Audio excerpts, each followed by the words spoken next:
हम सबके लिए ये बहुत ही गौरव, गर्व और खुशी की बात है कि पूरे विश्व में इतना ज्यादा मान सम्मान कि 60-70 देशों में एक ही व्यक्ति की जयंती का मनाया जाना, ये पूरे विश्व में हम लोगों के पुरखे पूज्य बाबा साहब को ही अधिकार प्राप्त है।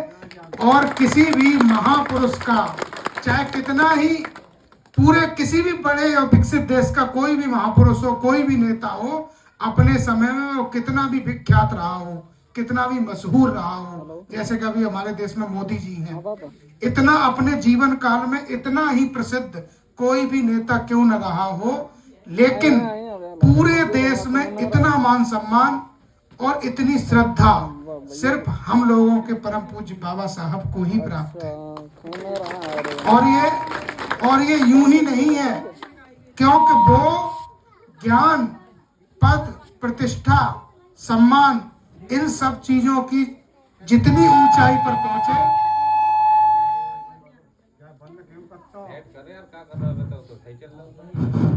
जितनी ऊंचाई पर पहुंचे, उतनी ऊंचाई पर पहुंचने के लिए उन्होंने जितनी परेशानी उठाई, जितनी विपरीत परिस्थितियां देखी, इतनी विपरीत परिस्थितियां और इतनी परेशानियां शायद ही किसी महापुरुष ने उठाई हो। अपने माता पिता की वो 14वीं संतान थे। उनके पिताजी उस समय की अंग्रेजी हुकूमत में सूबेदार के पद पे थे। इस नाते बाबा साहब को छुआछूत के सहित ही सही, लेकिन पढ़ने का अधिकार मिला। कक्षा में उनके साथ इतना भेदभाव होता था कि जो कक्षा बनी होती थी उसकी चौखट के बाहर उन्हें बैठना पड़ता था, वो भी अपना खुद का टाट ले जाके। उनको कक्षा में बाकी बच्चों के साथ बैठने की इजाजत नहीं थी, लेकिन फिर भी उन्होंने अपनी शिक्षा ग्रहण की। क्या आज हम में से किसी को भी, हम लोग बड़े बड़े संस्थानों में, बड़ी बड़ी कोचिंग में, बड़े बड़े डिग्री कॉलेज में, तमाम तरीके के कॉलेजों में अपने गांव, अपने कस्बे से बाहर जाके पढ़ाई करते हैं, क्या हम में से किसी को भी इतना भेदभाव आज झेलना पड़ता है? नहीं झेलना पड़ता है। तो ये सब हमारे लिए किसने किया? परम पूज्य बाबा साहब ने किया है। यदि वो हमें इतनी सुविधा दे सकते हैं, वो उतनी विषमताओं में पढ़ाई कर सकते हैं, तो हम इतनी सुविधाओं में पढ़ाई क्यों नहीं कर सकते? दूसरा, उन्होंने भेदभाव क्या झेला कि जब वो विद्यालय में होते थे तो एक ऊंची जाति का ही लड़का पानी पिलाने के लिए नियुक्त कर दिया जाता था कि वही सबको पानी पिलाएगा, और जब किसी दिन वो लड़का नहीं आता था तो बाबा साहब को प्यासा रहना पड़ता था। क्या आज हम में से किसी को भी कहीं पर भी प्यासा रहना पड़ता है? ये सब कुछ हमारे लिए किसने किया? ये सब कुछ हमारे लिए परम पूज्य बाबा साहब ने किया है। इसलिए आज हम सब लोग यहाँ पे बैठे हुए हैं, उनके प्रति अपना श्रद्धा का भाव लिए। उनको एक बार उनके साथ ऐसा भी हुआ कि जब उनके बाल बड़े हो गए, उनको जाति पात छुआछूत का कुछ नहीं पता था, तो वो बाल कटाने नाई की दुकान पे पहुंचते हैं। तो नाई को जब ये पता लगता है कि ये अछूतों का लड़का, हम लोगों को अछूत कहा जाता था, कोई हम लोगों को छूता नहीं था, वो अपने घर में पालतू गाय, भैंस, कुत्ता, बिल्ली, इन सबको छू सकते थे, लेकिन हम लोगों को नहीं छू सकते थे, इसलिए हम लोगों को अछूत कहा जाता था। जब उस नाई को पता लगा कि ये अछूतों का लड़का है, तो उसने बाल काटने से इनकार कर दिया। लेकिन बाबा साहब ने हमें संविधान में इतने सारे अधिकार दे दिए कि आज हम किसी भी नाई की दुकान पर जाके उसका पेमेंट करके अपने बालों को कटवा सकते। हमारे साथ कोई छुआछूत या भेदभाव नहीं। हमको जानवरों की दशा से इंसानों की दशा में पहुंचाने का काम, ऐसे बहुत सारे उदाहरण हैं। उनको एक बार गाड़ी में ही बैठने से इनकार कर दिया गया, बैलगाड़ी में एक जगह से दूसरी जगह तक जाना था। तब जब उन्होंने दूना किराया दिया और उनके बड़े भाई ने गाड़ी को खुद हाँका, तब जाके उनको बैठने का अधिकार। आज हम लोग एरोप्लेन में भी बैठते हैं, हमको एरोप्लेन में भी बैठने से कोई मना नहीं कर सकता। ये अधिकार भी हमें पूज्य बाबा साहब की ही बदौलत मिला है। मैं एक बात और आपसे कहना चाहूंगा कि आज भी बाबा साहब को इतना मान सम्मान अधिकार सिर्फ इस वजह से और मिला क्योंकि वो अपने समय के भारत के सबसे ज्यादा पढ़े लिखे व्यक्ति थे। संसार में भी उनसे ज्यादा पढ़े लिखे व्यक्ति केवल 5 ही और थे। 6वें नंबर के वो स्वयं थे। पूरा संसार 200 से ज्यादा देशों से मिलकर बना है। पूरे विश्व में 200 से ज्यादा देश हैं। उन सभी देशों को मिलाकर सिर्फ 5 लोग ही परम पूज्य बाबा साहब से ज्यादा पढ़े लिखे थे। तो आज भी हम लोगों का विकास, हम लोगों की तरक्की, हम लोगों के घर में गाड़ियां, हमारे अच्छे घर, ये सिर्फ किसकी वजह से संभव हो सकते हैं? जब हम पढ़ाई करेंगे। आज हमारे सामने उन परेशानियों की 1/100 परेशानियां भी नहीं है जो परेशानियां बाबा साहब ने उठाकर भी अपनी पढ़ाई लिखाई पूरी करी। बाबा साहब ने इतनी गरीबी देखी थी कि जब उनका खुद का पुत्र, उसकी मृत्यु हुई थी तो उनके पास कफन के भी कपड़े नहीं थे।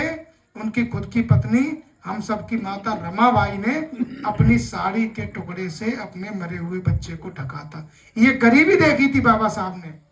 और उन्होंने इतनी भी गरीबी देखी थी कि वो पूरा पूरा दिन एक टोस्ट, जो कि दुकानों पर मिलते हैं, ब्रेड का एक छोटा सा टुकड़ा और एक छोटे से कप चाय से पूरा पूरा दिन गुजार देते। 18 घंटे भी पढ़ाई उन्होंने करी। जब उनके जीवन के अंतिम समय में, जब उनकी उम्र 57, 58, 59 साल रही होगी, उस उम्र पे जाके जब उन्हें बहुत भारी मात्रा में डायबिटीज हो गई थी। बाबा साहब डॉक्टर B.R. अम्बेडकर शुगर के पेशेंट थे, उनको शुगर की बीमारी थी। जब शुगर की बीमारी, एक डॉक्टर होने के नाते मैं बताता हूं कि एक पूरे शरीर के सिस्टम को प्रभावित करती है। गुर्दे प्रभावित होते हैं, आंखों की नजर प्रभावित होती है, हाथों पैरों के चलने की क्षमता प्रभावित होती है। उस बीमारी के बावजूद बाबा साहब ने 57, 58, 59 साल की उम्र पे जाके हम लोगों के अधिकारों की एक किताब तैयार कर दी, जिसको पूरा देश आज भारतीय संविधान के नाम से जाना। एक बार बाबा साहब के निजी सहायक, जिनको PA बोलते हैं, पर्सनल असिस्टेंट, नानक चंद रत्तू जी थे, जो अभी कुछ सालों पहले ही एक्सपायर हुए। कुछ साल पहले ही उनकी मौत हुई है। तो जब संविधान के लिखने का काम कर रहे थे तो नानक चंद रत्तू उनके साथ ही उनके बंगले में रहते थे, जो दिल्ली में उनको कानून मंत्री होने के नाते मिला था। तो उन्होंने कहा कि बाबा साहब, मैं एक दिन के लिए अपने घर जाना चाहता हूं, अपने घर वालों से मिलके आना चाहता हूं। बाबा साहब उस समय संविधान लिखने का काम कर रहे थे। उन्होंने कहा ठीक है रत्तू, तुम अपने घर वालों से मिलके आ जाओ। तो रत्तू अपने घर वालों से मिलके लौट भी आए और बाबा साहब तब तक अपने अध्ययन का ही काम करते रहे। जब उन्होंने बाबा साहब को आवाज लगाई तो उन्होंने नजर उठा के पूछा कि रत्तू तुम अपने घर नहीं गए? उन्होंने कहा बाबा साहब हम तो घर होके आ भी गए। तो इतनी तल्लीनता से उन्होंने संविधान निर्माण का कार्य किया था। नानक चंद रत्तू ने कहा कि बाबा साहब, आपको डायबिटीज है, आप आराम क्यों नहीं करते हो? आप क्यों इतनी मेहनत में लगे रहते हो? तो बाबा साहब ने कहा था कि रत्तू, मेरी बीमारी की वजह से केवल सिर्फ मेरी मौत हो सकती है, सिर्फ मेरी ही मौत हो सकती है, लेकिन जो अधिकार मैं अपने करोड़ों बेटे बेटियों को दे के जा रहा हूं, अगर वो काम मेरा बीच में छूट गया मेरी बीमारी की वजह से, वो काम मेरा अगर अधूरा रह गया तो मेरे करोड़ों बच्चों की मौत हो जाएगी। इस बीमारी से तो सिर्फ मैं अकेला मर रहा हूं। हमें कोई सरकार कुछ नहीं देती है, हमें कहीं कोई पार्टी अभी जो शासन सत्ता है वो कुछ नहीं दे जाती है। हमें जो भी आज मिलता है, जो भी हमें शिक्षा के अधिकार मिलते हैं, जो भी हमें नौकरियों के अधिकार मिलते हैं, जो भी हमें जमीन खरीदने के अधिकार मिलते हैं, वो सिर्फ बाबा साहब के लिखे हुए संविधान की बदौलत मिलते हैं। तो हमें किसी भी हालत में पढ़ लिख कर इस संविधान को बचाए रखना होगा। बाबा साहब की विरोधी ताकतें हर समय इस मानसिकता में बनी रहती हैं कि किस समय हम इस संविधान को नष्ट कर पाए और फिर इन दलितों को, शेड्यूल कास्ट वालों को, OBC वालों को पुनः उसी दशा में पहुंचा पाए कि जो धोबी है वो कपड़े धोने का काम करे, जो जाटव है वो मरे हुए पशुओं का काम करे, जो यादव है वो जानवरों को चराने का काम करे, जो साक्य है वो सब्जी करने का काम करे, जो लोधी है वो खेती करने का काम करे। इस तरीके के काम में वापस पहुंच जाए और ये लोग फिर से हमारी सेवा करने लगे। इस चीज में संविधान के विरोधी आज भी लगे रहते हैं। यदि हम लोगों ने पढ़ाई लिखाई छोड़ दी और हम लोग आराम में आ गए, हम लोग विलासिता में आ गए, हम लोग अगर बाबा साहब के एहसान भूल गए, उन्होंने इस वजह से ये इतना त्याग, इतनी तपस्या, इतनी मेहनत उन्होंने इस वजह से नहीं करी थी कि हम जो अधिकार तुम्हें देके जाएं और तुम अपनी खुली आंखों से उन अधिकारों को बर्बाद होते देखते रहो। तो हम लोगों को किसी भी हालत में पढ़ लिख के ऊंचे पदों पर पहुंचना है। हम ऊंचे पदों पर पहुंचते रहेंगे तो भी वो अधिकार बचे रहेंगे, क्योंकि एक ऊंचे पद पे बैठा हुआ व्यक्ति अपने बहुत बड़े समाज का हित कर सकता है, बहुत बड़े समाज की अगुवाई कर सकता है। और समय तब भी विपरीत था, समय आज भी विपरीत है। क्यों? क्योंकि हम लोग इस समाज में पैदा हुए हैं कि जिनको पानी भी लड़ाई करके ही पीना पड़ा था। तो हम संघर्षशील कौम के व्यक्ति हैं। और मैं भारतेंदु हरिश्चंद्र की 2 लाइनों के साथ अपनी बात खत्म करूंगा कि वह पथ क्या पथिक कुशलता क्या, वह पथ क्या पथिक कुशलता क्या, जिस पथ में बिखरे सूल न हो, नाविक की कार्य कुशलता क्या, यदि धाराएं प्रतिकूल न हो। नमो बुद्धाय, जय भीम।